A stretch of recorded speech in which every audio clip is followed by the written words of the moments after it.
What's going on, guys? I'm Steve. Welcome back to the channel. Welcome back to another video. If it's your first time stopping by the channel, hit that subscribe button. Trust me, you won't regret it. You're a returning subscriber as always, guys. Welcome back, and I do appreciate the support. Guys, I did a story about a month ago, and it was about this man right here. This person who identifies as trans is 20-year-old Karon Fisher, who's currently locked up with a bond almost close to $1 million. This person is locked up for doing one of the craziest crimes that went viral, in the history of Houston, Texas. This guy right here that you see up here is the victim. Steven Anderson, 64 years old. Story goes as such. Mr. Anderson was walking to his mailbox in his development where he lived, housing development, when Mr. Fisher came around the corner, flying in the car, ran this guy down, then proceeded to back over Mr. Anderson, jump out the car, take off, crashed the car into a house on the way out of the complex, then decided to walk back after leaving this man's body where neighbors came out to administer first aid. Mr. Fisher returns around the corner with a knife in his hand, straddles the victim while he's laying there on the ground already injured, kisses this man, stabs him multiple times, and then cuts his throat, then walks off like it was nothing. Now, eventually, Mr. Fisher was caught and is locked up right now. But I'm going to play this news article in which a news reporter was granted access to interview this person because there still was like no motive. People didn't understand why this happened. And a lot of stuff is cleared up. But this person, this suspect, well, not suspect, well, Karon Fisher said to this lady in the media, and I want you guys to pay attention to what Mr. Fisher says. I told you before in a lot of my videos, there are a lot of people out here that give up on life and just don't want to be in their present situation no more and don't know how to get out of it, and they sacrifice others all the while of trying to sacrifice themselves.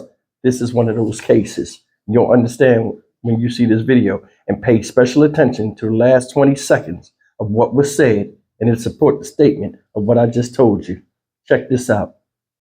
Only on 13, the transgender woman accused of violently killing a stranger in Southeast Houston tells ABC 13 she has no regrets about what she did. So video of this crime received national attention because of its brutality. Police say it shows Karon Fisher running over a man before she then stabbed him multiple times. Today, Fisher told ABC 13's Brooke Taylor this was all completely random. Now, Brooke, the question all of us, I'm sure including the victim's family, want to know is why? Well, Karon Fisher told me that this was a completely random attack. She had no idea who this victim was. I asked her if she saw our report, she saw this disturbing video. She said she did, and really what was so chilling for me when I spoke to her face to face was how calm she was. She said she had zero regrets and just no remorse. There were no cameras or phones during this Jailhouse interview, no paper, pen, nothing. It was just Karon Fisher and I separated by glass, and we spoke through a phone. Again, she identifies as transgender. She was wearing a wig pulled back like you saw in that court video earlier. In the video, officials say she was seen brutally running over that man. She reverses, hits him again. She then returns, jumps over his body and kisses him before repeatedly stabbing him in front of witnesses and in broad daylight. Fisher acknowledged a history of mental health with me. She said she came out as transgender at 16 years old and became a prostitute. She said God saved me that day many times, and that really was her main message. But I can't reiterate enough how she said over and over, I gave her many chances to say whether she had any regrets, to talk to me and acknowledge how horrifying that video is that we keep replaying, and again, just nothing from her. Almost makes it a little bit more disturbing there, Brooke. Now, I know you talked to the victim's family after that interview today.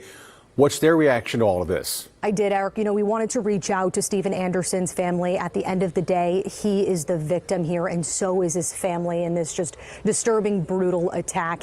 He's 65 years old. His family wanted to remain anonymous and, you know, protect their safety. So they shared these photos of us with Stephen Anderson. These are new pictures of him. He leaves behind a daughter and 3 grandchildren. He was retired after working as a manager for MD Anderson for more than 20 years. But his daughter tells me that he was still doing volunteer work.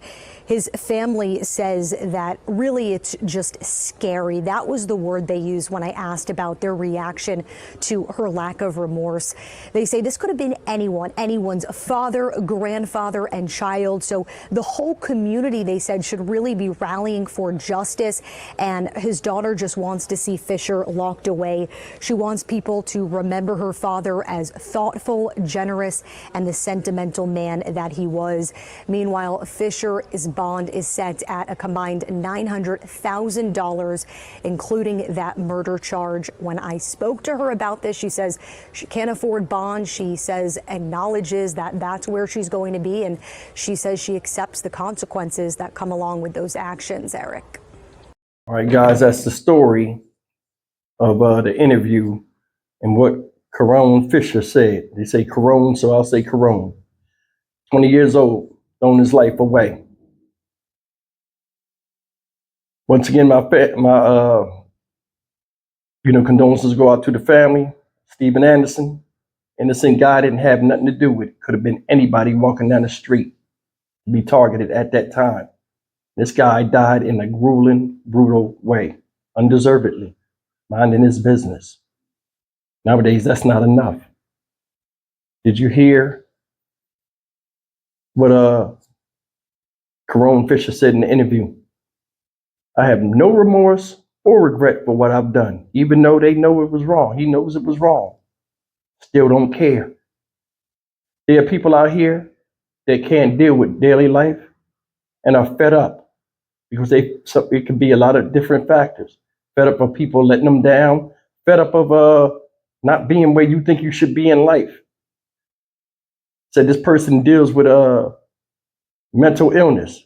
But as you can see, this situation and this crime, I don't think it was due to a mental lapse in a mental episode lapse or something.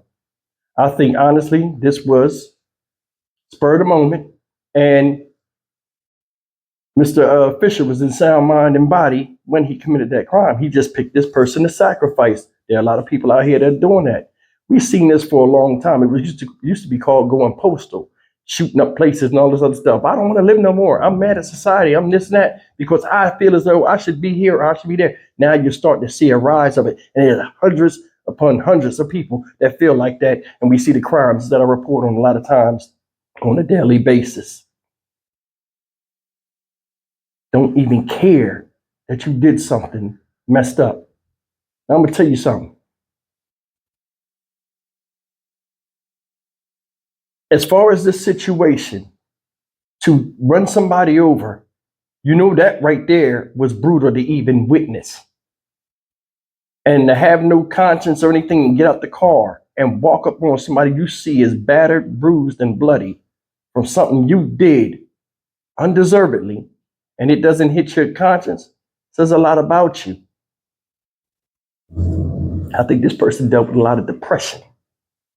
Another thing I feel as though when that person left and came back and cut the guy's throat and stabbed him multiple times and kissed him, I mean, that says a lot about the person, the inside of the person, where they knew they wanted to finish the job to get themselves put in a place where they felt as though they were safe or could be secure and not deal with a lot of daily issues in the uphill battle of their own life.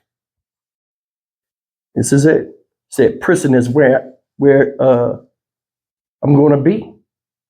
And I accept the consequences for my action. That sounds like somebody that was scared of living life and dealing with the stuff the rest of us do. There are a lot of people out here. You see it a lot of times. People go in the stores, hurt people, and do some of the craziest things in an effort to take things that have little or no value because they deem it necessary for them at that time. This is an unhappy person, a depressed person. And under no way, shape, or form do I condone anything this person did. But at 20 years old, it seemed like a lot of people along this person's life journey in 20 years failed this person. I'm just being honest. And this is the outcome. You have kids when they're younger, man, a lot of people don't take the time to really spend time with the children. Nowadays, where everybody's forced to work and we have child care and all this other stuff, and we bring work home with us, a lot of time that should be spent on children when they're at a younger age is not existent. A lot of these kids out here raising themselves. I said he was homeless since 16. You know what I'm saying? Identified as transgender, out there in the street, prostituting all the way up until now. What type of mentality of mindset you think somebody have like that? All in all, this is messed up. Family spoke, said the guy was a good guy, didn't bother nobody. But then again, there are a lot of people out here that mind their business, just like Mr. Anderson. They could have been in that very same position. And that's what's scary out here. There are people out here right now that will sacrifice themselves, sacrifice you in attempt to get themselves put in a position where they don't have to deal with the regular life, the journey of life, like the rest of us, the ups and downs of life. And that's crazy. That's a coward way to go out, if you ask me. I don't care how old the person is. That's cowardly. There are a lot of people out here coming up now that are missing certain vital things in life that make them who they are, and they do irrational, crazy stuff like this. It's unfortunate this happened. This person don't care at all. You cut somebody's throat in front of strangers, witnesses, stab the person up. I mean, just seeing it, that's grueling. Like, for you to even do that and not feel anything from not doing that before, like, it didn't shock you, it didn't make you be like, okay, ooh, I can't do it. Conviction to get out of here. I'm Stock Market Steve for the Dynamic Reason channel. As always, like, comment, share, and subscribe. I told you we a lot of people coming up now on Karon, insensitive, lacking good judgment, and can't even resolve conflicts, not even within themselves. They pour out a lot of what they hate about themselves on the other people. When this guy did all of that stuff to that person, just like these other videos where, I do, where people do things and it seems like it's overkill, where they take things to a total extreme. A lot of times, the injuries and the pain they're putting on an innocent person is meant for somebody else that disappointed them earlier in life. I'll see you in the next video. Take care.